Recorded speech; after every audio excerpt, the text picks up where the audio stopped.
Because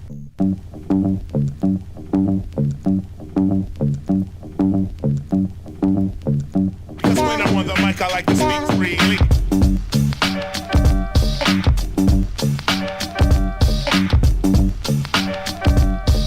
Because when I'm on the mic, I like to speak freely.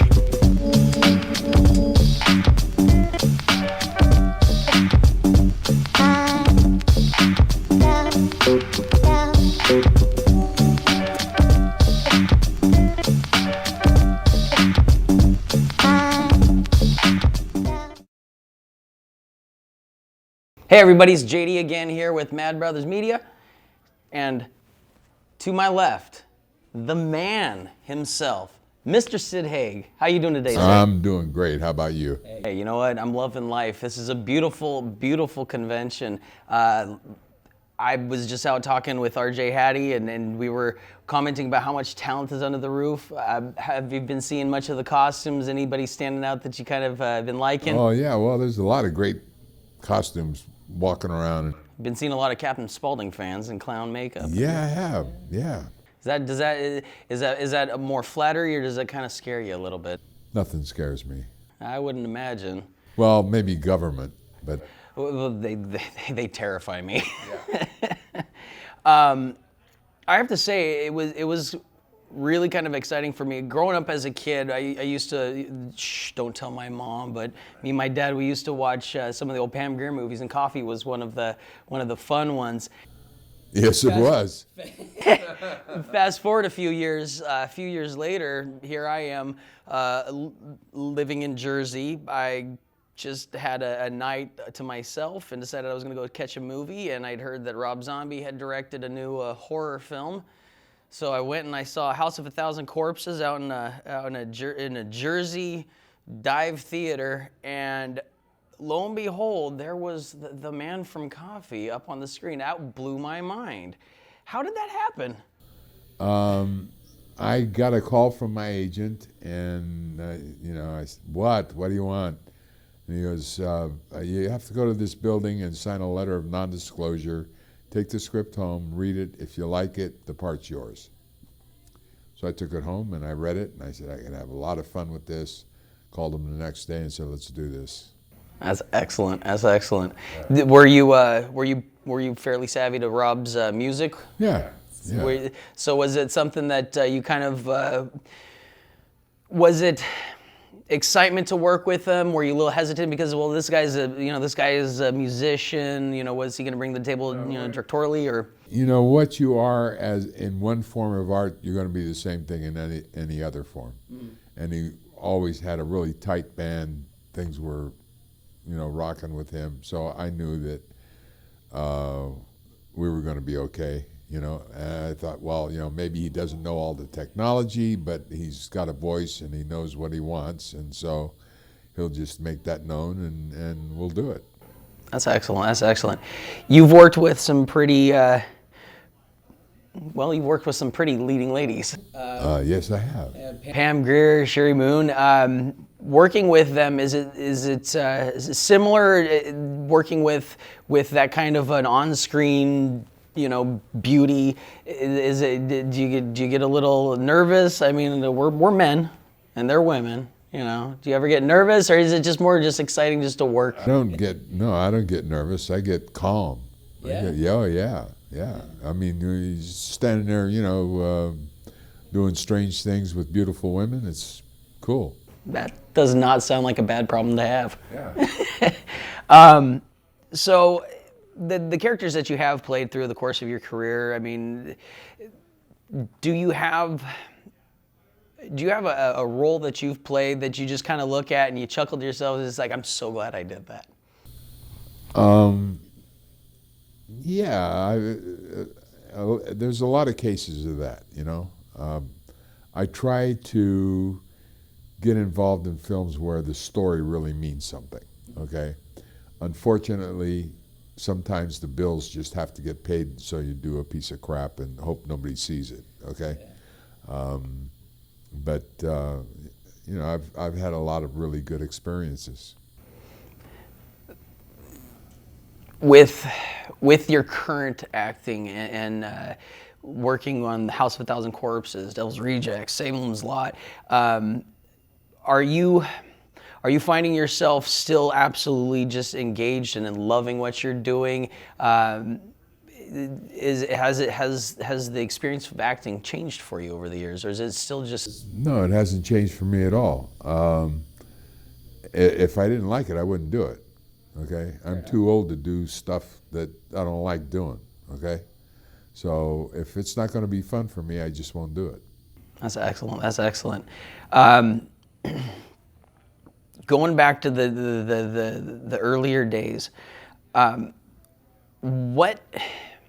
what drove you to get into acting? What was that moment in your life? You just kind of looked at, was it something? Was it a slow burn, or is it something immediately like, you know what, I want to do that? It was an evolution. Okay.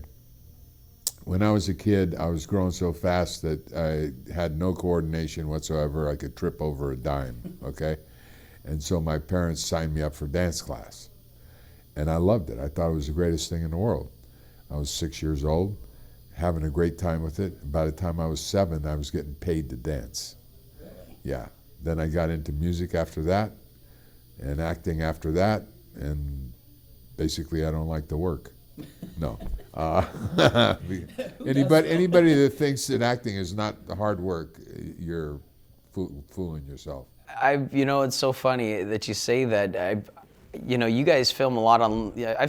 You filmed a lot on location. Yeah. I mean, that's got to be pretty draining. What are the days like? Well, the companion disc to the Devil's Rejects is called 30 Days in Hell. And there was a reason for that, because for the 30 days that we shot the film, it never got below 105. Oh, okay? We were out, 3 miles east of Jesus, and it was just, grueling to do. Man, it was, obviously everybody's going to be miserable there, but did everybody... was it pretty much still everybody kind of working to get just, hey, we're all in the same boat, we're all miserable, let's just get through this and let's do this? Yeah. It was, because you're there, you got to do the work, so let's get the work done and have fun and just. You guys were able to have fun though, still in hell? Oh yeah. You have to find those moments that are fun to do.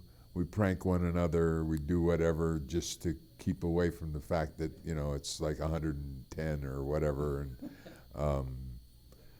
and we just get through the day, That's awesome. It's so cool. It's so cool to be able to get to talk to you about some of this stuff.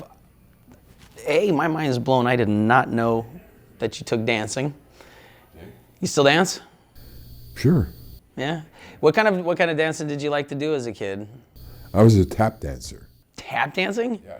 That's a big skill right there. Yeah.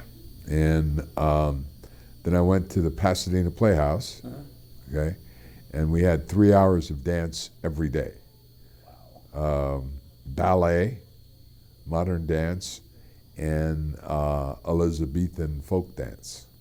Oh, really? Because if you're doing a Shakespearean play, you have to know the dances of the era, right? So that you don't look like a fool. And so that's, that was just 3 hours a day was just taken up with dance. And then you had all the other classes going along with it.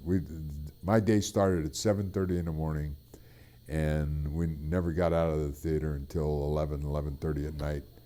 Then you get to go home and do your homework and then start the whole day over again. So you've been working long days for a while then, huh? Yeah.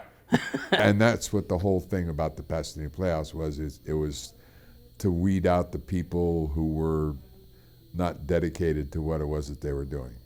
Because we started with a class of 150.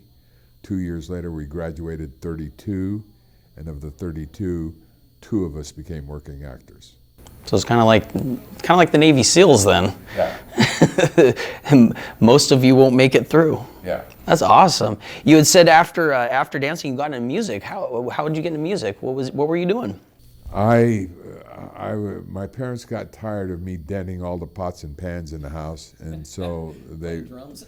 yeah, they bought me a used drum set, and so I was, working out on that, and then I started taking some lessons and got together with some friends of mine, and I started a band, and What were you guys called?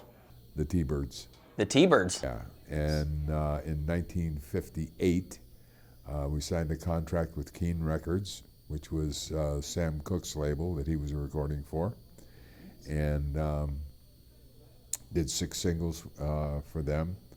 Got up to like number 4 in regional charts and stuff like that, but there was one problem. We weren't making any money. Okay, we were selling all these records and getting all the radio play and all the jukeboxes and all the rest of it, but somehow everything was getting charged off against production, okay? And at 19 and 20, I was smart enough to know that you're not going to make a living in this business, okay? So, and I'm glad I got out when I did, so that I didn't wind up like, the Rolling Stones, because Mick Jagger did an interview with somebody, and he said, at one point our library was worth 25 million, but now because of the internet it's worth 25 cents. Okay, because now you can get anything free. So I don't get out of bed free. Okay, you want me to wake up in the morning, you got to pay me. The stuff like that. Being that you have that experience in music and then being an actor, is that something that you find there's a lot of your contemporaries? I mean, is that something that comes up? Do you guys? It'd be upsetting to me if somebody was, I guess the phrase has been used, stealing their work, stealing movies, pirated stuff like that. I mean, is that something that, personally for you, does that bother you? Sometimes it does, but then I've found a way to work things out that are something that becomes a win-win situation, because like there's 80 gazillion different pieces of Captain Spaulding art out there, okay? And at the beginning of the whole thing, I got kind of, testy about it because, all these guys are making money off of me and I'm not getting any. Mm-hmm. But people in this business are really kind of genuine, and they realize things quickly if you point something out to them. And I've been able to make deals with vendors and whatnot that, it works out so that they make theirs, I make mine, everything works out good. Excellent. Good. That's good. What's in store for you in the future? I don't know. Yeah. Is Rob running out of ideas yet? No, you never run out of ideas. I'm starting a picture in June, early part of June. I've got a film that's in post right now called High on the Hog, in which I play the male lead. And through the process of making the film, I became producer. Because we were working with this crew that was just absolutely fabulous. They were all young, energetic, enthusiastic. They wanted to do a great job. They just didn't really know what their job was. Okay, so I went to the executive producer and I said, you need to get a line producer in here that can, with some organizational skills, that can show these guys the way because they want to do a good job. Mm-hmm. And he said, will you do it? I said, well, you got my agent's number. The next day I was a producer. Excellent. Yeah, held a big meeting with all the department heads and got everybody pointed in the right direction, and the next day it was like we hired a whole new crew, just because they now knew what it was that they had to do. That's cool. Does that feel good, knowing that you're bestowing some of your experience upon some of the newbies? Well, yeah, you want to leave your mark, and after 54 years of doing this, I know how to do damn near everything there is to do to get a film done. Okay. Absolutely. So it's up to me to pass that on to anybody who wants to learn. And I'm learning every day. I mean, you know, every time I show up on a set, there's some kind of new problem that presents itself, and you kind of work your way through it, and you say, okay, I got this now. If this comes up again, now I know what to do. Is that something that's inherent in acting? Are most actors pretty quick on their feet, and is that what makes you guys so brilliant on screen? You have to be quick on your feet. You have to just know what you're doing. I did a series called Mary Hartman, Mary Hartman. Yeah. Which was a late night soap opera. Crazy, wacky, you know, I mean, insane. And we had a director who would not come on the horn and say stop tape at the end of a scene. He'd just wait to see what you would do, okay? And sometimes, you know, it hit the mark, and sometimes they just ended it where it was supposed to be ended. But particularly like when Dabney Coleman and I were on screen together, they just let us go and do whatever we wanted to do, you know? So you had to really be quick, and there was no take two. I did 126 episodes, and there was never a take two on any episode, ever. Okay, you just had to work it out. That's awesome. Yeah. What was it? Did you enjoy working with Dabney Coleman? Oh yeah, he's a fun guy. Yeah, he seemed like he'd be pretty fun to hang around with. Yeah, oh yeah. That's awesome. The people that you have worked with, I mean, I'd imagine you've built some friendships. I mean, is there anybody that you've worked with that you just, yeah, we hang out, it's fun. I mean, have you made some good friends? I've made some very good friends through the whole process. The one very unfortunate thing is that a lot of my friends that I've made through the, you know, time that I've been doing this have now passed away. And particularly lately, I think like within the last 4 months or so, I've lost 6 friends to, you know, various diseases or whatever. And it starts making you question your own mortality, you know. But a lot of fond memories with a lot of people, and so.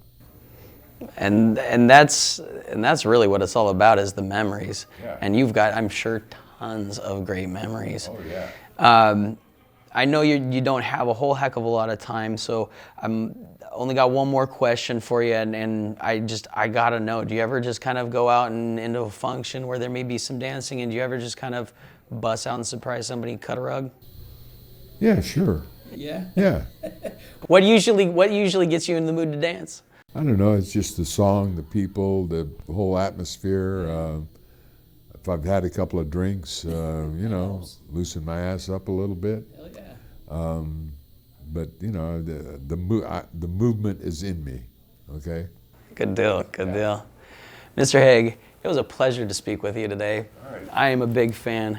Thank you very much for your time. All right, thank you. Ladies and gentlemen, again, Mr. SID HAIG. Ta-da! Thanks for watching Mad Bros Media.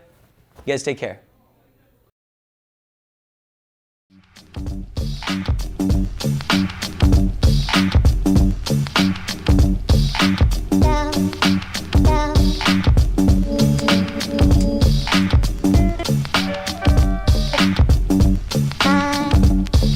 When I'm on the mic, I like to speak freely.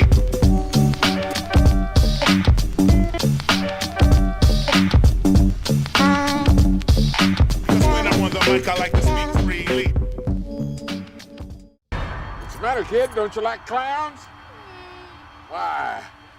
Don't we make you laugh?